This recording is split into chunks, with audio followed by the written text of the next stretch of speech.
দিল্লিতে শপথ গ্রহণ আর পার্টির তরফ থেকে ডাক পড়েছে, যাচ্ছি। আজকে মোদিজির শপথ আছে, সবাই যায়। এরকম রেজাল্ট হলো, কি বলবেন? মানে রেজাল্ট তো জোর করে ভোট করানো, জোর করে গুনতি করানো, অবজারভার গুলো পয়সা নিয়ে বিক্রি হয়ে গেছে, এরকম অনেক রকম তথ্য আছে। বিজেপির অনেক নেতা, বর্ষিয়ান নেতা, অনেক সিনিয়র নেতা, তারা বলছেন যে দলের কোথাও কৌশলগত ভুল ছিল। আমি এটা বিশ্বাস করি না। দলের কর্মীরা যথেষ্টভাবে কাজ করেছে।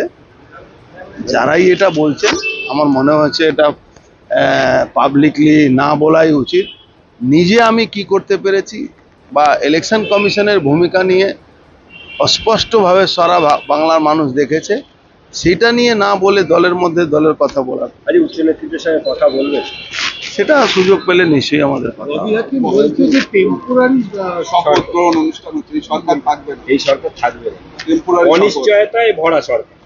ভালো আছে, উনি ওয়েট করুন। উনি থাকবেন কি থাকবেন না, মোদিজি থাকবেন এটা নিশ্চয়ই। উনি থাকবেন কি না থাকবেন, উনি কবে ভিতরে যাবেন, এটা নিয়ে উনি চিন্তা করুন। আমাদের নিয়ে চিন্তা করতে হবে।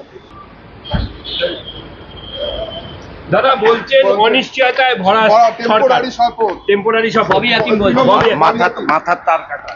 ঠিক আছে, ঠিক আছে। যাচ্ছি, সঙ্গে সঙ্গে ওখানে যে আমাদের যে বাংলো আছে, কোয়ার্টার আছে এমপিদের জন্য, সেটাও ছাড়তে হবে। সেজন্য জিনিসপত্র নিয়ে আসার জন্যই যাচ্ছি। আপনি এতদিন পর্যন্ত যেগুলো বলেছেন, যে বলেছেন বা যা বলে দিয়েছি বলে দিয়েছি। দিল্লি নেতৃত্ব জানাবেন।